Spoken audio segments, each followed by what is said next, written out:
Tá certo, Cláudio. Bom, pessoal, a gente vai começar a transmissão, então, do seminário online, tá? Para o seminário de hoje, a gente está tentando fazer a transmissão do seminário ao vivo pelo Facebook. Eu só não sei, não tenho certeza se está funcionando. Então, se alguém que tiver com acesso ao Facebook puder confirmar isso para nós, eu agradeceria isso daí, tá?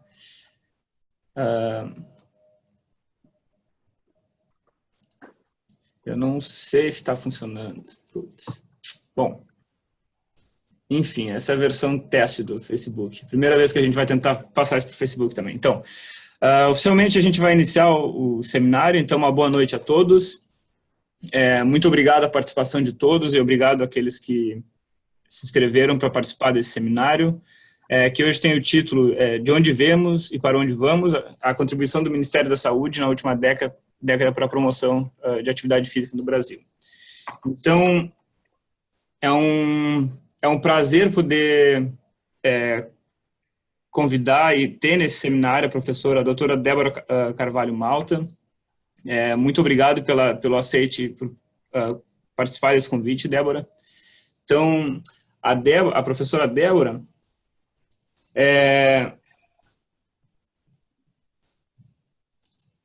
Só um minutinho, que eu me atrapalhei um pouco aqui.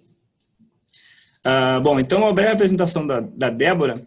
Ela tem doutorado em saúde coletiva pela Universidade Estadual de Campinas, tem mestrado em saúde pública pela Universidade Federal de Minas Gerais, graduação em medicina pela Universidade Federal de Juiz de Fora. Tá? Ela é professora associada atualmente e pesquisadora da Escola de Enfermagem da UFMG, bolsista de produtividade e pesquisadora do CNPq e pesquisadora mineira desde 2006.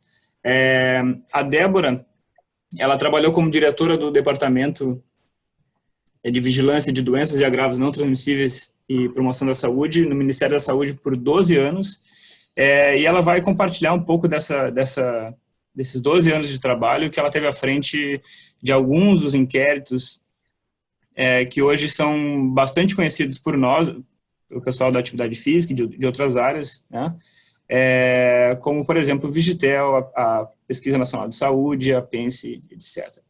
Então, eu vou deixar o espaço agora para a Débora. Mais uma vez, agradecer a Débora pela participação, em nome da Sociedade Brasileira de Atividade Física e Saúde.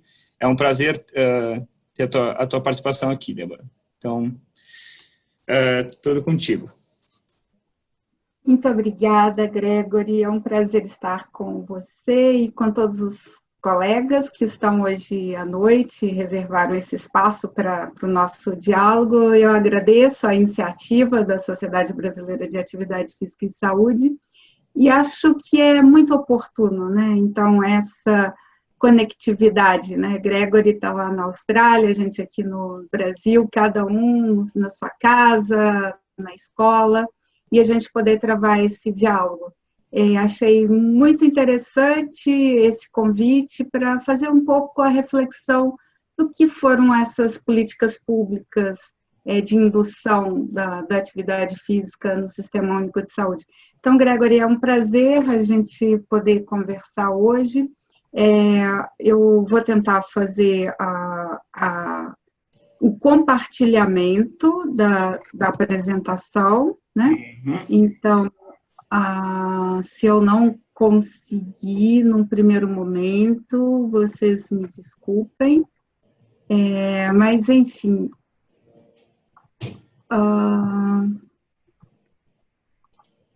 Gregory, você consegue me ajudar aqui? Só um minutinho, Débora. Então, aí abaixo tem o botãozinho, o botão verde que aparece para compartilhar para ti? Sim. Aí pode clicar nesse botão verde. Uhum.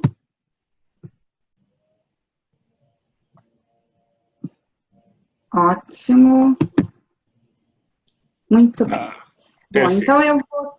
Muito bem, obrigada, Gregory. Vou estar apresentando sobre as políticas públicas de atividade física no Sistema Único de Saúde. Eu continuo com problemas técnicos aqui, Gregory, não estou conseguindo passar o próximo slide.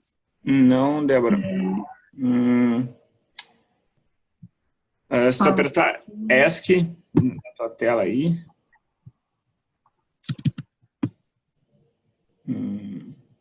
Só um minutinho. Sempre acontece, a gente testa antes e não funciona. A gente testa e não funciona. Vamos, passei. Muito obrigada. Ótimo, perfeito.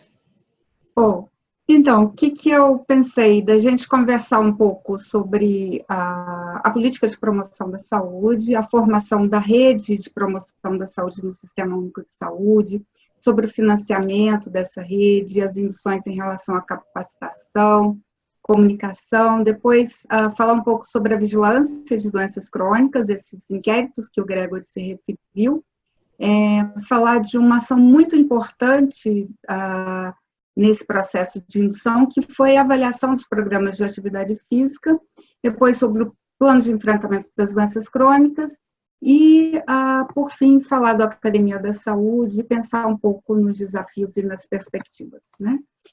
Bem, em relação a como entra o tema da atividade física no Sistema Único de Saúde. Em 2000, a Organização Mundial da Saúde, ela pautou o tema das doenças crônicas na sua estratégia de enfrentamento das doenças crônicas. Foi, de alguma forma, isso entrou com uma indução muito forte em função da magnitude das doenças crônicas, né? O problema de saúde de maior magnitude no mundo e no Brasil já são 75% das mortes em função das doenças crônicas não transmissíveis. E as inúmeras evidências apontam o benefício das práticas de atividade física regulares na redução das doenças crônicas, especialmente das doenças cardiovasculares, do câncer, e da importância da indução e da promoção de políticas públicas de atividade física. O tema da promoção da saúde, ele já está há algum tempo nas agendas das políticas públicas, né? Destacamos a Declaração de Alma-Ata, em 1978, a Carta de Ottawa, em 86. No Brasil, a Conferência Nacional de Saúde, a 8ª Conferência Nacional de Saúde, já pautou o tema da promoção e que isso fez com que entrasse no texto da Constituição da República Federativa do Brasil, em 88, e, por conseguinte, na Lei Orgânica da Saúde. Entretanto, apenas em 2006 é que nós temos a instituição da Política Nacional de Promoção da Saúde. Foi feita a sua revisão em 2014, enfim, eu tive a honra de participar das 2 edições da Política de Promoção, tanto em 2006 quanto em 2014. E eu acho que a gente está num momento muito singular, inclusive esse seminário pode ser, de alguma forma, uma reflexão de como manter essa pauta acesa no Sistema Único de Saúde, em função de toda a crise econômica e social, a crise política do país, e eu destacaria em 2016 a Emenda Constitucional 95, com o congelamento dos recursos para o conjunto das políticas sociais. Enfim, a Política Nacional de Promoção da Saúde, ela entra na agenda do SUS de uma forma institucionalizada a partir de 2006, com a aprovação da Política de Promoção da Saúde no nível federal, mas entra com força nas agendas dos estados e dos municípios.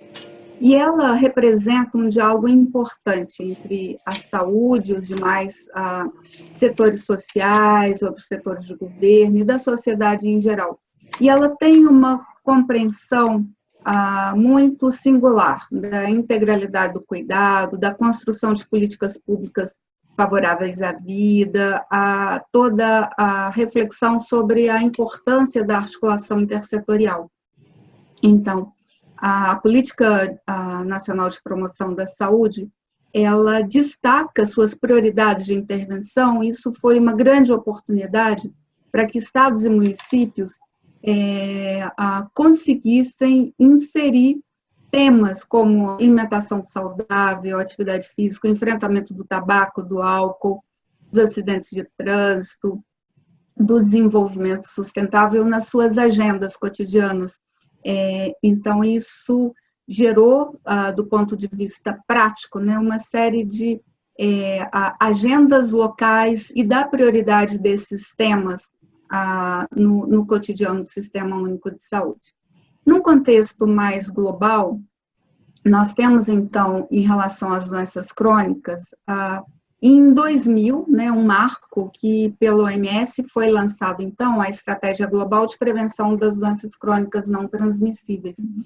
Na sequência, em 2003, a OMS destaca a importância do tabaco e a Convenção Quadro do Controle do Tabaco como uma estratégia, então, para que os países pudessem definitivamente entrar com o tema do tabaco enquanto ordenamento de políticas públicas.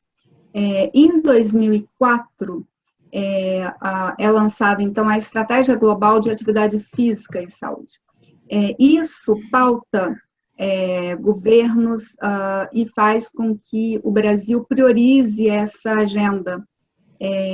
Então, na sequência, tem também a Estratégia Global de Enfrentamento do Álcool, em 2013, o Plano Global de Enfrentamento das Doenças Crônicas, colocando, então, entre 2015 a 2025, uma série de prioridades e metas para o mundo, são 9 metas, dentre elas a redução das doenças crônicas, a redução em 30% do consumo do tabaco e a redução do sedentarismo.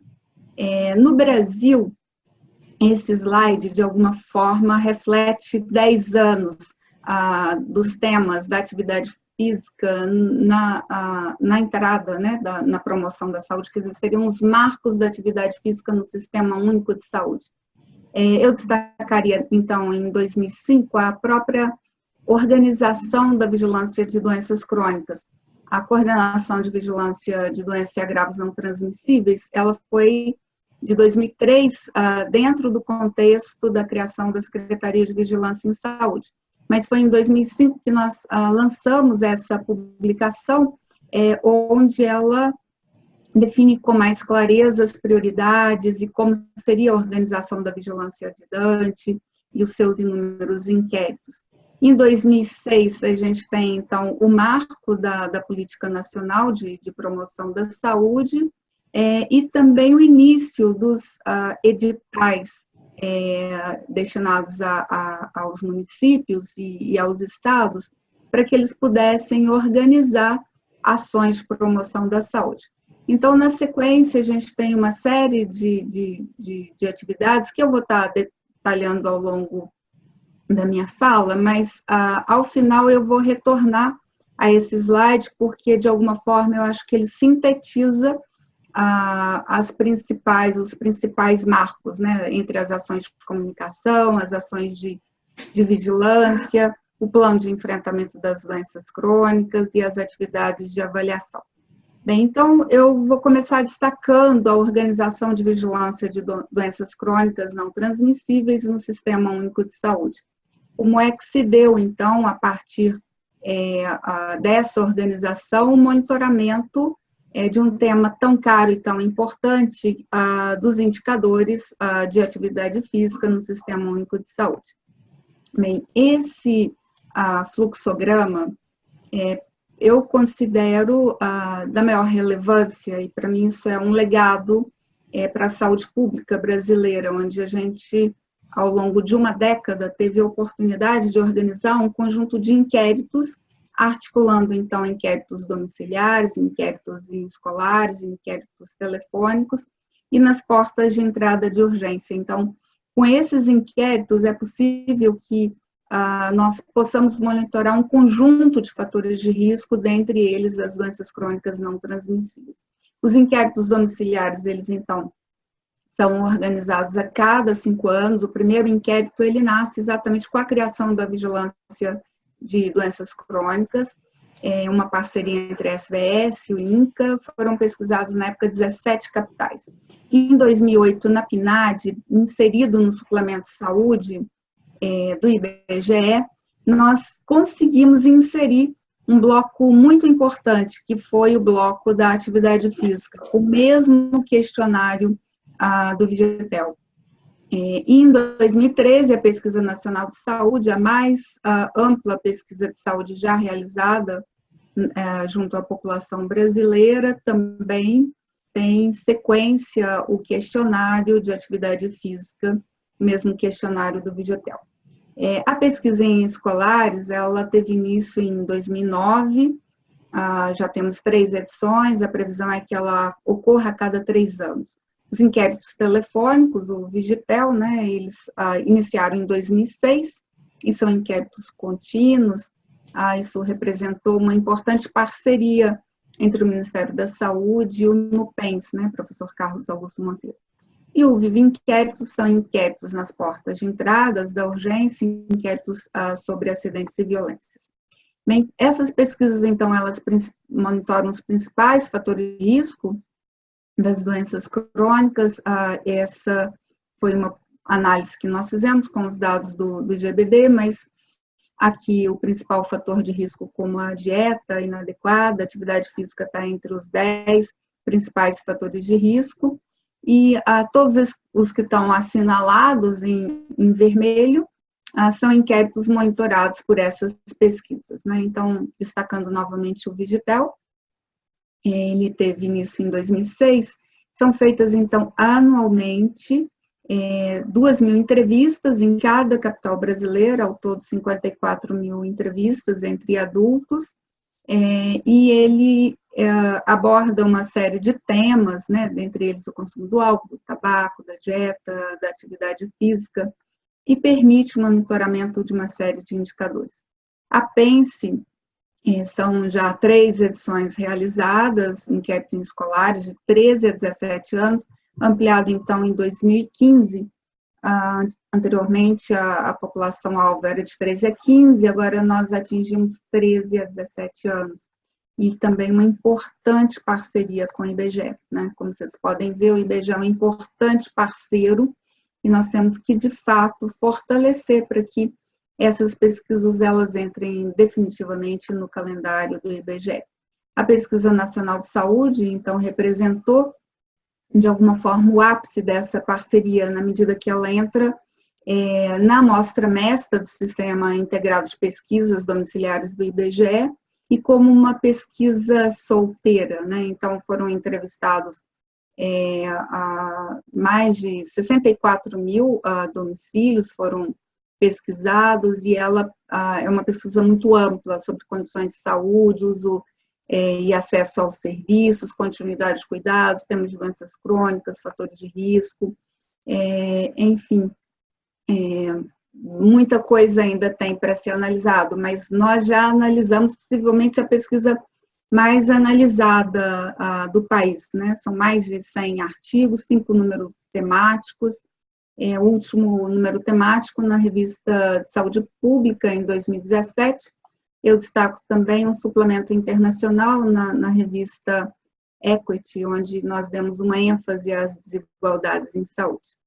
Em relação ao que mostram, né, essas pesquisas dos números da atividade física, esses são dados bem recentes do Vigitel, alguns dos indicadores pesquisados, atividade física no tempo livre ou no lazer, mostrando essa diferença de gênero, né? Homens com uma frequência bem mais elevada que mulheres, nos demais indicadores não há tanta diferença.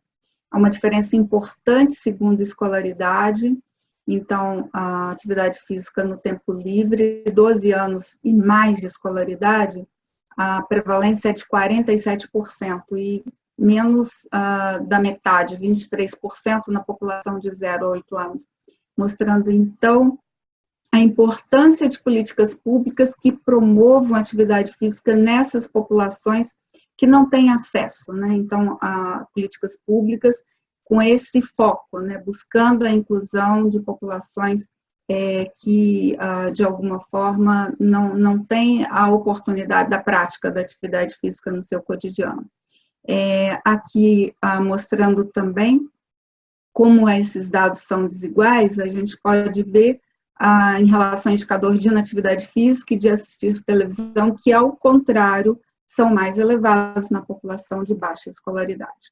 Há uma diferença importante também, segundo faixa etária, o que a literatura nos mostra, em relação à atividade física no lazer, quase metade da população de jovens, 18 a 24 anos, praticam atividade física, enquanto os idosos, apenas 23% praticam atividade física no tempo livre.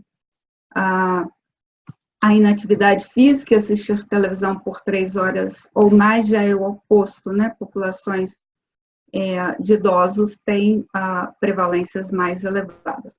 O Digitel possibilita ainda a análise de tendências, já que nós temos a pesquisa de forma contínua. Os indicadores de atividade física monitorados desde 2009, primeiro mostram, num período inicial, o aumento da atividade física no tempo livre, e depois uma tendência à estabilização, e nos 2 anos mais recentes, inclusive, de queda, que é extremamente preocupante. Ao contrário, o indicador de tempo de TV tem um ápice em 2013, depois uma queda, mas a gente não pode ficar assim tão contente, porque isso está sendo substituído por outras mídias, né? Isso também vem sendo monitorado no Vigitel, os outros tempos de tela, né?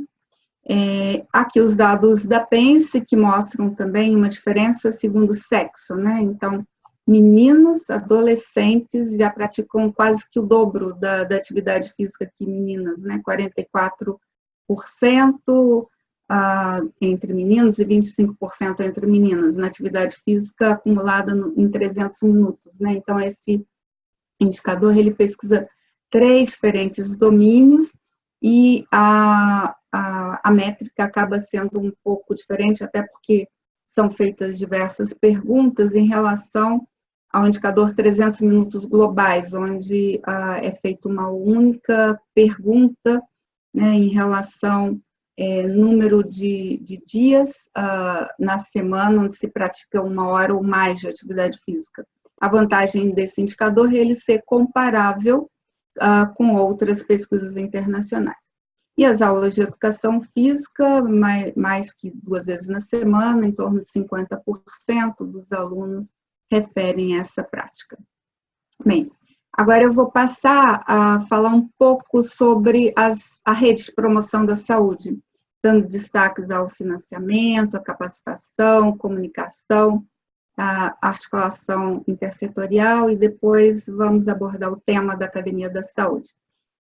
Então, o primeiro financiamento dessa rede foi em 2005, e ele foi, de alguma forma, um marco nesse tipo de financiamento. Ele representou a primeira iniciativa do Ministério da Saúde em apoiar estados e municípios no tema da promoção da saúde.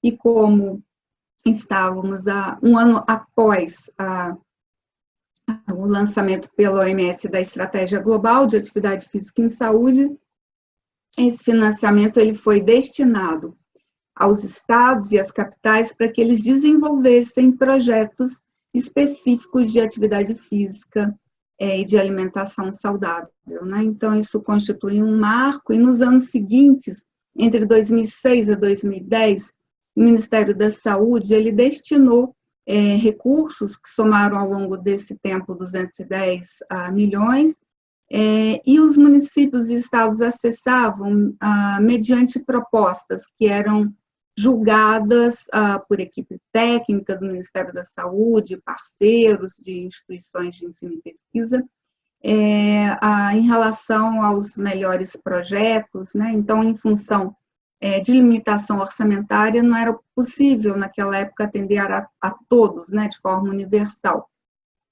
Isso fez com que, também a partir de 2011, a gente mudasse o modo de financiamento, de modo a permitir, né, que todos que buscassem esse tipo de apoio pudessem acessar, né? Então, isso marca, de alguma forma, um financiamento contínuo do Ministério da Saúde para estados e municípios. Esse inquérito telefônico, coordenado, inclusive, pelo professor Pedro Halal, Alan participou desse inquérito da análise. Nós verificamos, então, que dos gestores entrevistados, a grande maioria desses gestores aplicavam esses recursos em projetos, né, em melhoria de espaços físicos, ou então na compra da academia ao ar livre. Para o Ministério ficou muito claro que essa demanda por espaço físico, né, por projetos que pudessem remodelar espaços físicos, seria essencial para que a gente pudesse avançar, né, em programas de atividade física. Também foram importantes as iniciativas de capacitação da rede de gestores. Num primeiro momento, quando a rede ainda era menor, foi possível através de reuniões presenciais. Eram feitas, então, cursos de capacitação em Brasília, contando com a presença de instituições de ensino e pesquisa e também com colegas do CDC, a Mike Prati e o Eduardo Simões, e também diversas universidades, né? Então, o professor Pedro Halal, da UFPEL, Rodrigo Reis, da USP, o Luiz Ramos e o Alex Florindo, da UFMG, a professora Valesca Caiafa. Então, com isso, nós tínhamos sempre parceiros que nos apoiavam nessas iniciativas presenciais. Só que a rede aumentou muito a demanda também e começamos a lançar a mão do ensino à distância. Então, foram 4 edições entre 2011 a 2015, que, então, possibilitaram ampliar, né, o tema de capacitação em promoção da saúde, e os últimos EADs, inclusive, com foco maior na Academia da Saúde. Outra ação que eu destacaria foram as ações de mobilização nacional e de comunicação. Então, anualmente era escolhido um tema em relação à atividade física, pelo Dia Mundial da Atividade Física, o Dia Mundial da Promoção da Saúde, que são muito próximos, né? Isso permitia que nós unificássemos as agendas, né? Então, em 2008, entre para o time onde meio ambiente e atividade física jogam juntos, ou seja, buscando articular temas, né, do meio ambiente e da atividade física. Em 2009, a atividade física é tão simples que você faz brincando, e na sequência também, na época da Copa, também essas atividades foram unificadas com a agenda de grandes eventos no país. Aqui nós temos algumas fotos, também em várias partes do país, né, em Brasília. Aqui o Dr. Jarbas Barbosa, o secretário de Vigilância em Saúde na época, sempre foi um entusiasta dos projetos de promoção da saúde. Aqui nessa foto a gente tem o carrinho de Jesus, então a gente sempre fazia atividades festivas para divulgar, né, e ganhar adeptos, né, para o tema da promoção da saúde. Aqui em Salvador, Fortaleza, Rio de Janeiro, eram sempre atividades muito interessantes e que a gente conseguia muitos parceiros, né, inclusive para além da saúde. A articulação intersetorial.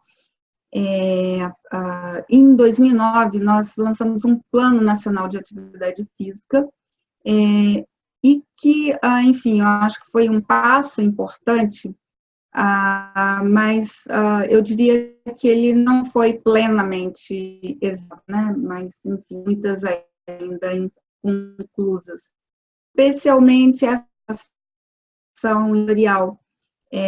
Sem dúvida, essa é uma lacuna que precisa ainda avançar muito. Mas foram iniciativas importantes, né, em articulação com o Ministério da Educação, do Esporte, do Planejamento Urbano, mas, sem dúvida, essas parcerias no nível local, muitas vezes elas têm até mais efetividade, né? Então, projetos locais com foco no território, né? A integração da agenda da atenção primária com equipamentos intersetoriais no território, que eu tenho a impressão que a Academia da Saúde tem conseguido avançar um pouco mais. Mas, sem dúvida, eu acho que esse é um tema de extrema importância, de extrema relevância, e que acho que essa agenda ainda está completamente inconclusa, ainda dando seus primeiros passos, né? Eu daria destaque também para as parcerias com as universidades, com as instituições de ensino e pesquisa.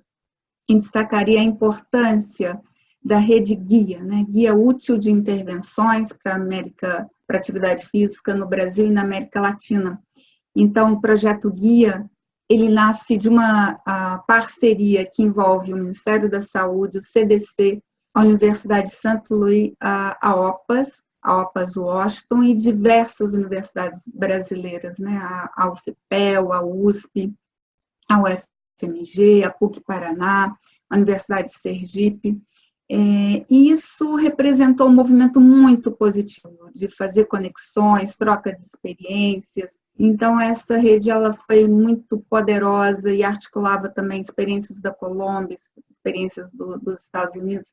Aqui nós temos uma foto, né, de um evento que realizamos em Recife, né, com a presença do Ross Brownson, né, da Universidade de St. Louis, que sem dúvida era uma grande liderança, um grande entusiasta dessa rede, né, Eduardo Simões.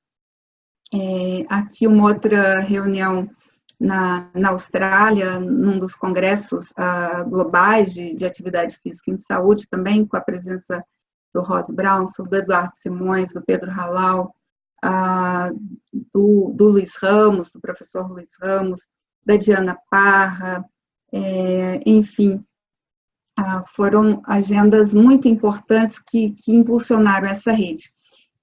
Essa outra foto foi na segunda fase, digamos, do projeto Guia, aí com a liderança das universidades brasileiras, para que a gente planejasse a segunda fase, né, de intervenção e de avaliação do Academia da Saúde, aí já com financiamento do CNPq. Então, essa é a segunda fase do projeto Guia, né? Então, esse projeto, na segunda fase, ele focava a avaliação do Academia da Saúde e também do Academia da Cidade do Estado de Pernambuco. Esse financiamento foi um financiamento ao Ministério da Saúde, CNPq, e o professor Pedro Halal, que hoje é o reitor, né, da Universidade Federal de Pelotas. Então, o Pedrinho, ele coordenou esse projeto, aí também a foto do Eduardo Simões, do Rodrigo, da Daniela Cruz, do Fernando, da Valesca, da Peninha, né, do Akira, e também eu estou nessa foto. Enfim, foi um momento muito importante para que a gente pudesse estar fazendo a avaliação da Academia da Saúde. Mas, antes disso, né, a primeira fase da rede, eu gostaria também de destacar algumas análises que foram produzidas, inclusive nesse número temático da Journal of Physical Activity and Health, em 2010. Esse artigo foi, então, liderado pelo professor Ross Brownson, e ele analisa essa rede, né, essa network, né, de atividade física. E é muito interessante porque ele analisa as conexões, então, todas esses links entre as redes, né, e cada uma dessas esferas representaria uma instituição. E quanto maior o diâmetro dessa esfera, mais essa instituição ela tinha relevância e importância nessa rede, né?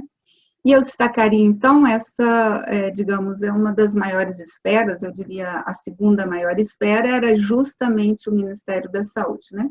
O que é bastante intrigante, né? Então, o Ministério da Saúde, de alguma forma, ele representava uma fortaleza muito grande na coesão dessa rede, no financiamento, no apoio, no suporte, na indução de estados e municípios, na indução de pesquisas, né? Ou seja, não era o Ministério do Esportes, né, que tinha essa centralidade, era sim o Ministério da Saúde. E aí um conjunto de instituições parceiras, né. E foi um momento muito rico de troca de experiências, né, de ganhos, inclusive do ponto de vista da avaliação de programas e de projetos, né. Nós reunimos, então, um time internacional e um time nacional, e crescemos muito, né, no sentido de incorporar novas metodologias, né, de trocas de experiência, e aí foram muitos instrumentos e habilidades que foram sendo incorporados e adquiridos por essa rede. E esse conjunto de experiências de avaliação, ela também, esse conjunto ele foi muito rico do ponto de vista metodológico, estudos qualitativos, estudos quantitativos, né? O tema, então, da introdução do modelo lógico na avaliação, isso marcou não só essa rede, não só do ponto de vista de utilizar nos estudos pelas instituições de ensino e pesquisa, mas foi algo que nós também nos cursos de capacitação disseminamos para capitais e para gestores em municípios, para que eles pudessem dar os seus primeiros passos nas suas avaliações. E o que permeava essa rede, né? Qual era a nossa grande pergunta avaliativa, né? O programa, né, foi efetivo para aumentar os níveis de atividade física da população? Perguntamos isso para a Academia das Cidades de Recife, de Aracaju, para o Curitiba-Ativa, né? Então, para cada dessas localidades, nós definimos um grupo de uma liderança, em geral coordenado por uma universidade, sempre com a parceria do CDC e do Ministério da Saúde, e utilizando aquele elenco de metodologias que eu citei anteriormente, quali e quantitativas. Nós tivemos, então, a avaliação da Academia da Cidade de Recife, liderado pela UFPEL, pelo professor Pedro Halal, mas com participação da USP, do CDC, do Ministério da Saúde, do Santo Luís, né? A avaliação da promoção da saúde em Curitiba, liderado pelo professor Rodrigo Reis, a avaliação da Academia da Cidade de Belo Horizonte, liderado pela UFMG, a professora Valesca, e no campo da qualitativa, a professora Maria Imaculada, a avaliação da Academia da Cidade de Aracaju, com a participação, então, da UFPEL, mas uma importante também participação da Universidade de Sergipe, Braulio, né? A avaliação do SOI, Serviço de Orientação do Exercício, em Vitória, liderado pelo professor Rodrigo Reis, e na segunda etapa, a avaliação da Academia da Cidade de Pernambuco, liderado pelo professor Pedro Halal. Esse artigo da Academia da Cidade de Recife, ele inclusive foi o primeiro artigo da série, então foi realizado um inquérito telefônico em Recife, e ter participado do Academia, ou então participar na atualidade, ou ter participado em algum momento, aumentava a chance, né, das pessoas serem ativas, mas também o conhecimento sobre o programa representava também uma chance maior de ser ativo, né?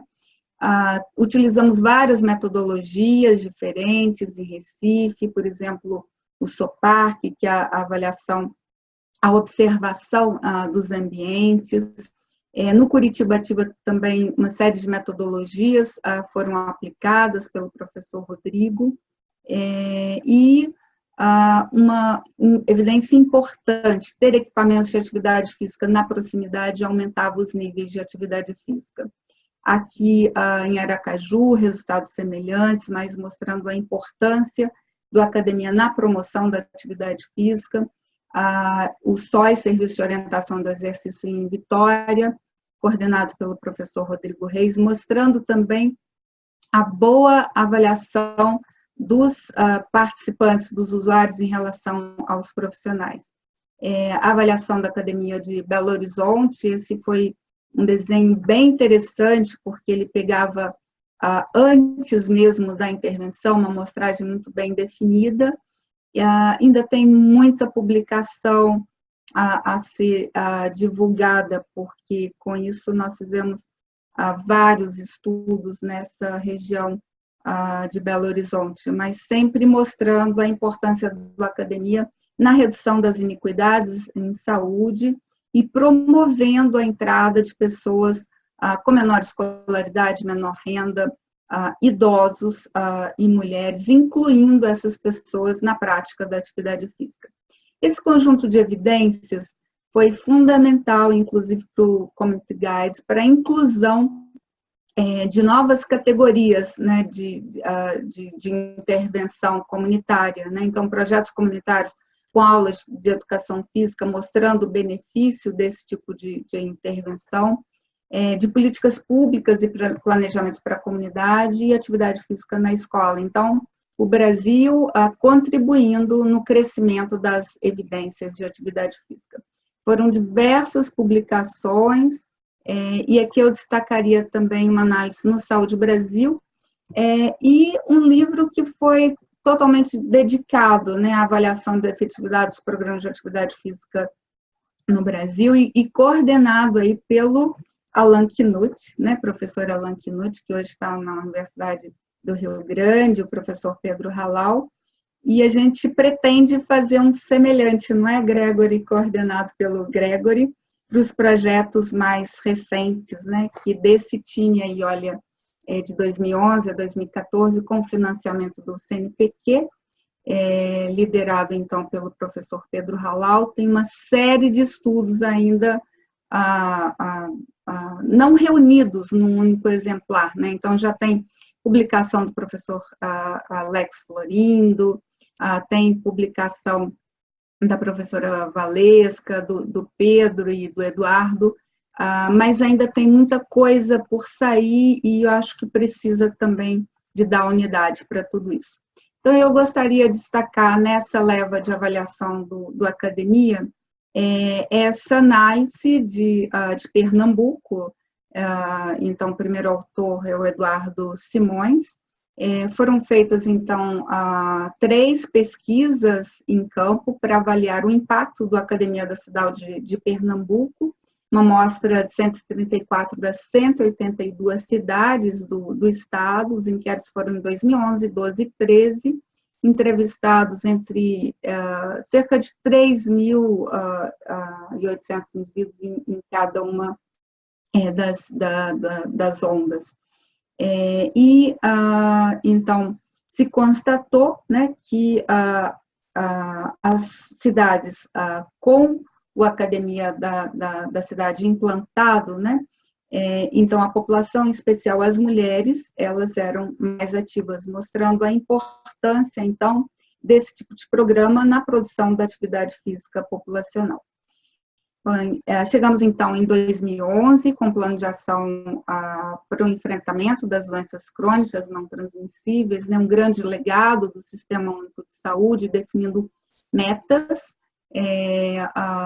para serem atingidas, né, em relação à redução de fatores de risco, e uma das metas era o aumento, né, da atividade física no tempo livre em 10%. Em relação à promoção da saúde, nós tínhamos, então, toda a ênfase no Academia da Saúde, né? Aqui, 2 anos depois, em 2013, foi lançado o Plano de Enfrentamento das Doenças Crônicas pelo OMS, que também inclui 9 metas, e uma das metas é a redução da prevalência da atividade física insuficiente em 10%, né? Então, a redução do sedentarismo. Bem, então, nesse bojo aí do plano de enfrentamento das doenças crônicas, o Academia da Saúde, ele entra com uma grande prioridade, né? Então, das evidências à decisão, né?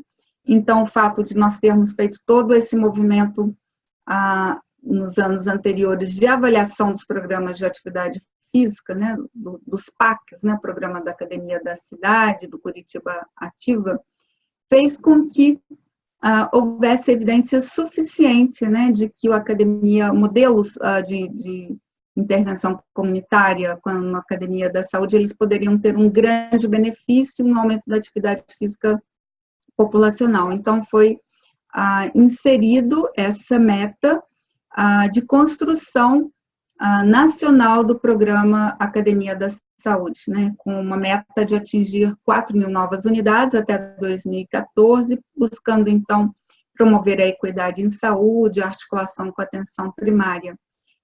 E aí a novidade é que o Ministério da Saúde financiaria o custeio, mas também a construção física desses espaços, né, o que representava uma grande novidade.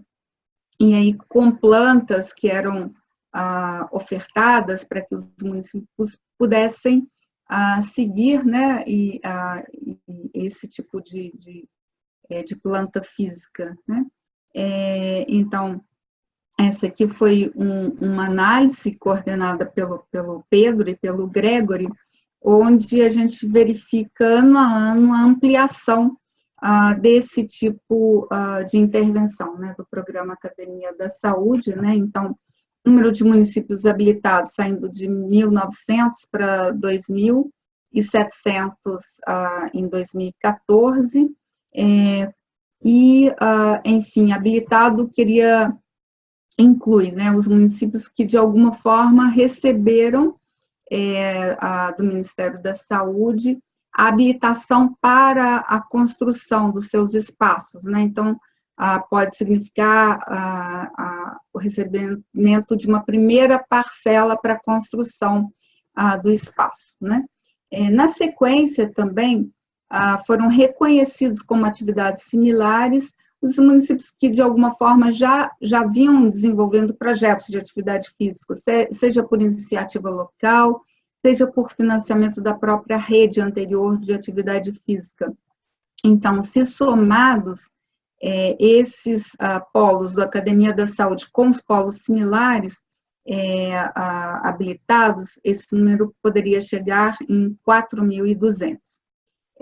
Só que muitas vezes havia um descompasso entre você habilitar e repassar a primeira parcela para construção, com esse polo entrar definitivamente em ação. Então, nós conduzimos um inquérito em 2013, 2014, inquérito telefônico com gestores municipais, sobre a implantação desse programa Academia da Saúde. Então, 2.500 municípios, 2.225 municípios foram habilitados, 500 não haviam solicitado as demais parcelas. Então, por que não haviam solicitado?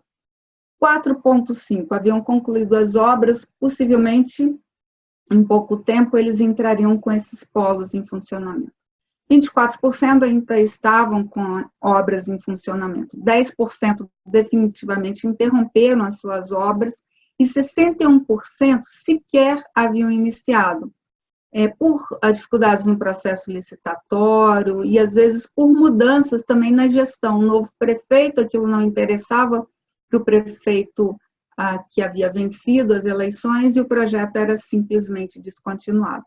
Então, eu acho que isso fica como um aprendizado da dificuldade, de fato, de você ter uma meta e essa meta ser implementada. Então, esse slide é muito recente, da Daniele Cruz, que continua à frente do programa na SAS, e em 2016, de fato, financiados, né, com financiamento contínuo do Ministério da Saúde, já haviam 726 polos, e em 2017, 1.172 polos, né? Então, ainda tem em torno de 4.000 polos habilitados em 2018, mas, de fato, há uma dificuldade para a expansão desse programa, seja do ponto de vista de dificuldades locais, mas, sem dúvida, há entraves também do Ministério da Saúde, até mesmo no financiamento. Atualmente, apenas por emenda parlamentar é que é possível financiar a construção de novos espaços. E eu acho que a gente agora tem que refletir seriamente sobre os diversos entraves e por que não estamos andando tão rapidamente mais, ou em alguns momentos até com retrocesso, né? Em 2016, com a crise política, econômica e institucional, né, com o golpe parlamentar, muitas coisas nesse país estão tendo retrocesso, né? A Emenda Constitucional 95, ela define um teto dos gastos, É um cenário futuro de muitas incertezas, né? Com uma visão de Estado mínimo, cortes orçamentários, né? A visão de austeridade fiscal e desregulamentação do Estado, né? Bom, então eu tenho agora notícias ruins, né? Desse período mais recente, né? Então, dados do monitoramento do Vigitel, por exemplo, mostram que nós caímos o nível de prática da atividade física. Ele deixou ser, inclusive, significativo, né? A gente retorna para os níveis de 2015, né? Tanto em homens, né? Quanto para a população total. Mais um outro indicador, o consumo de alimentação saudável, frutas, legumes e verduras, também retornamos, né, para níveis de 2013. Esse indicador deixou de ter um crescimento estatisticamente significativo, comparando todo o período. E o mais grave, a taxa de mortalidade por doenças crônicas, ela, desde o início do plano, em 2011, ela vinha reduzindo em torno de 2% ao ano. Aliás, desde os anos 2000, e pela primeira vez entre 2015 e 2016, esse decréscimo foi de apenas 0,4%, ou seja, praticamente estabilidade, né? Bom, então, enfim, a gente tem uma série de marcos importantes, né, que eu falei agora, nesses últimos momentos, né, então, desde o financiamento, a política de promoção, a revisão da política de promoção, a formação da rede, todo o processo de organização da vigilância de doenças crônicas, mas, sem dúvida, nós temos notícias que são de algum retrocesso, né? Mas eu acho que nós temos que garantir esse legado, defender a política de promoção da saúde como prioridade, a continuidade e a sustentabilidade dos inquéritos de vigilância de doenças crônicas, né? E eu acho que chamar atenção para que, na continuidade desses retrocessos, a gente corre o risco de não atingir as metas pactuadas, né? Então, eu acho que são muitos os desafios, sem dúvida, nós temos que mobilizar e pressionar para que a gente possa avançar numa agenda regulatória, monitorar o desempenho desses indicadores nos diversos níveis de renda e de a escolaridade, né? E eu acho que, de alguma forma, uma grande mobilização para deter os efeitos dessa austeridade fiscal, né, sobre a saúde pública, né? Então, temos uma grande oportunidade agora. Em 2018, acontece a Assembleia das Nações Unidas, e onde esses indicadores terão que ser reportados, né? Então, acho que é um bom momento para que a gente possa mobilizar. Eu peço desculpas pelo tempo, mas, enfim, acho que podemos voltar agora para a nossa discussão. Ótimo, Débora, muito obrigado. Tá conseguindo... Bom, deixa eu fazer uma coisa. Bom, Débora, muito obrigado pela tua fala, foi excelente. Nos trouxe importantes pontos para serem discutidos e pensados. Então, assim, agora a gente tem mais 10 minutos do seminário que a gente vai abrir para perguntas, tá? Eu gostaria que para aqueles que têm alguma pergunta, algum comentário para fazer, na tela de vocês existe um botão com Q e A. Então, a gente pede que as perguntas que vocês tenham sejam colocadas por escrito neste espaço e a gente vai respondendo ao vivo aqui, tá? Então, a primeira pergunta, Débora, eu tenho uma pergunta, na verdade. Tu colocaste agora no final que um dos desafios, né, os próximos passos é continuar monitorando o desempenho desses indicadores, uma série de indicadores de saúde, correto? Para que a gente possa fazer esse monitoramento, os sistemas de vigilância, como o Vigitel, a PENS, a PNS, elas são fundamentais, correto? A pergunta que eu tenho é qual que é a perspectiva a longo prazo ou de continuidade desses inquéritos ou desse sistema de vigilância. Então, o Vigitel tem algum limite, algum prazo? Ele faz parte de um plano contínuo de vigilância de fato? Ok. Eu respondo em bloco ou já vou respondendo? Pode respondendo. Eu tenho depois Tá. mais uma pergunta da Luciana aqui que eu vou fazer. Obrigada, Gregory. Excelente questão. Então, eu acho que um sistema de vigilância ele só faz sentido se ele tiver a sua continuidade. O Vigitel, nós temos uma licitação assegurada desde 2015 por 5 anos. Então, até 2020 há um financiamento e há recurso garantido pelo Ministério da Saúde para que haja continuidade do Vigitel. E é importante destacar no Ministério da Saúde a participação da equipe técnica, da doutora Fátima Marinho e diversos servidores que estão levando à frente essa incumbência. Muitas vezes, enfim, eu acho que uma posição técnica é fundamental para que isso haja continuidade. Tanto a PNS quanto a PENSE, elas deveriam ter sido realizadas agora, em 2018, e não foram. Tem recurso assegurado pela equipe técnica do Ministério da Saúde, o IBGE, isso já consta, tanto a PENSE como a PNS, no seu calendário de pesquisas. Nós tivemos, inclusive, uma reunião na semana passada, com a presença da professora Célia Landman, da Fátima Marinho, eu estava presente, a equipe técnica do Ministério, para discutir com o IBGE exatamente a realização e, possivelmente, em 2019, já que não foi possível, né, por problemas nas duas instituições, a realização no ano de 2018. Bom, então eu acho que a gente tem que fazer, de fato, né, gestão junto ao Ministério da Saúde e ao IBGE para que esse calendário seja cumprido. Então, são importantes pesquisas e que a gente não pode prescindir delas, né, na saúde pública brasileira. Ótimo, Débora. Muito obrigado. Então, a gente tem mais algumas perguntas. A primeira pergunta é da Luciana Santos Collier. Ela fala que em relação às aulas de educação física na escola, né? O que o Ministério tem pensado, ela pergunta o que o Ministério tem pensado ou efetivamente tem sido feito em relação às aulas de educação física na escola.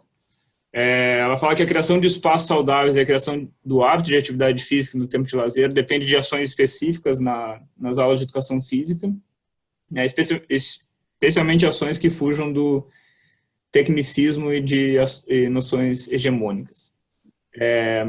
A pergunta é se o Ministério pensa em uma educação continuada para professores de educação física, para que eles possam desenvolver novas estratégias no âmbito escolar.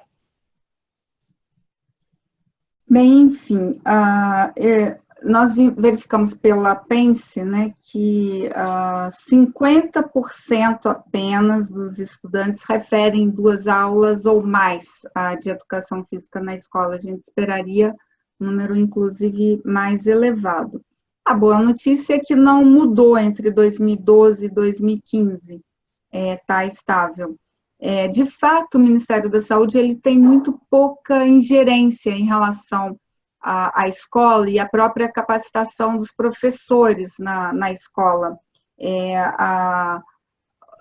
De fato, essa é uma atribuição do MEC, né? Então, o que o Ministério da Saúde pode fazer nesse sentido dessa articulação é demandar que isso seja uma prioridade e, cada vez mais, mostrar para o MEC a importância da atividade física na escola, para que isso seja uma prioridade. Agora, na reforma do currículo, inclusive do ensino médio, isso não, enfim, infelizmente, não ficou enquanto como prioridade, né? E eu acho que o Ministério da Saúde, o setor saúde, de uma forma geral, deve fazer gestão para que a educação priorize esse tipo de atividade, mostrando a importância disso enquanto uma prática para a saúde, né? Então, no PSE, as últimas notícias que eu tenho também são de que não há tanta prioridade mais no programa Saúde na Escola, então, infelizmente, a gente está tendo muitos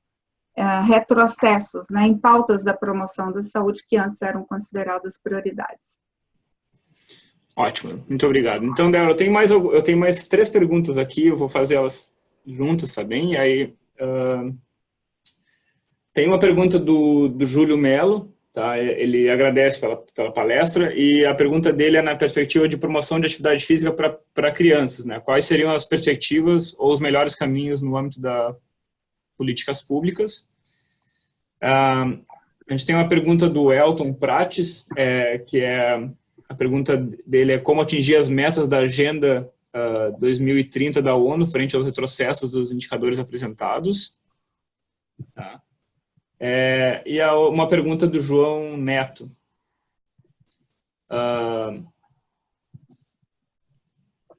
Com relação às políticas de promoção da saúde, se poderíamos citar que a formação do profissional de educação física nas residências multiprofissionais em saúde, ela tem contribuído para fortalecer as práticas corporais no SUS. Muito bem, excelentes perguntas. Em relação ao Júlio Melo, né? Então, assim, a atividade física para crianças, né? Então, tem uma série de evidências em relação ao benefício, inclusive mantendo crianças ativas, elas têm mais chance de se tornarem ativas na adolescência e também na fase adulta. Isso também é fundamental para o enfrentamento da obesidade, né? Então, de fato, como manter as crianças ativas, né? É algo que diz respeito a uma atribuição das famílias, da sociedade e da escola, né? E verificamos, inclusive no guia, né? Na rede guia, nós conseguimos, no estudo de revisão, identificar que escolas que mantêm aulas, né, para as crianças, essas crianças acabam desenvolvendo essas habilidades no seu cotidiano. Então, é fundamental desenvolver esses projetos. Elton Prats, né? Então, Elton, muito interessante essa pergunta sobre os retrocessos, né? Em relação à política de austeridade fiscal. E, de fato, as notícias não são boas, né? Então, desde a redução da mortalidade por doenças crônicas, a redução de indicadores que estavam em franca ascensão e progresso, como os indicadores de atividade física, os indicadores de alimentação saudável, que retrocederam. O tabaco, né? O Brasil é um case internacional, e tivemos a melhora dos indicadores, até que nos 2 últimos anos nós temos uma estabilidade, aliás, nos 3 últimos anos, né? O que mostra que se o Brasil não tiver uma política agressiva, né, de regulação, de enfrentamento de novas medidas, né, de fiscalização e também adotar, por exemplo, as embalagens genéricas, a gente meio que pode perder o bonde na história. Acho que só teremos sucesso com uma política de mobilização e de enfrentamento da austeridade fiscal, né? Então, a sociedade ela tem que fazer uma reflexão profunda dos malefícios da austeridade fiscal nos seus indicadores de saúde, né? Em relação à pergunta do João Neto, né, sobre a formação dos professores de educação física para o SUS, então, acho que com a política de promoção da saúde, com a Academia da Saúde, nós tivemos um grande mercado, né, de trabalho, né, uma grande entrada de profissionais de educação física no Sistema Único de Saúde, né? Então, isso significa um grande avanço, né? São postos de trabalho na Academia da Saúde, no NASF, né? Então, essa agenda, ela entra para dentro do SUS. E, sem dúvida, cada vez mais as residências multiprofissionais, a formação do profissional de educação física, ela tem que ser pautada em relação ao tema de saúde, né? Então, como formar profissionais mais inseridos para a demanda do Sistema Único de Saúde, né? Então, eu acho que essa é uma grande responsabilidade, o órgão formador, e não só nas residências multiprofissionais, né? Não só mas também durante a graduação. Eu acho que, sem dúvida, esse é um desafio para o órgão formador de pautar de forma definitiva, né, a importância da atividade física e saúde nos conteúdos dos profissionais de educação física, né, cada vez mais inseridos no Sistema Único de Saúde, não só, né, na educação e no sistema privado, né, sem dúvida. Esse é um mercado em aberto, né, em ascensão. Bom, obrigado, Débora. Pessoal, a gente tem uma série de perguntas aqui, mas devido ao tempo, a gente já passou do nosso limite de horário. Peço desculpas, mas a gente não vai conseguir responder todas as perguntas nesse momento. Então, talvez fique para uma próxima oportunidade, um próximo seminário, tá? Então, eu gostaria novamente, em nome da Sociedade Brasileira de Atividade Física e Saúde, agradecer a participação da Débora. A gente teve um ótimo momento. A gente consegue avaliar, uma das formas que a gente consegue avaliar isso aí pela quantidade de perguntas que a gente teve, então, infelizmente, a gente não vai conseguir responder, mas, Débora, obrigado pela tua participação. A gente agradece a participação de todas as pessoas que estão nesse momento conosco, ou que já tiveram conosco em alguma parte desse seminário, tá? A gente já deixa o convite para o próximo seminário online da sociedade, que a gente já está organizando, e vai acontecer provavelmente no dia 12 ou 13 de setembro, então fiquem ligados nos canais da sociedade. Em breve a gente vai divulgar esse seminário, tá?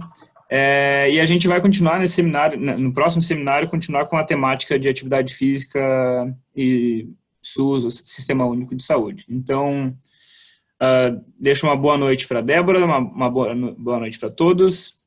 Espero vê-los, compartilhar esse seminário com vocês em outros momentos também. Então, obrigado, Débora. Muito obrigada.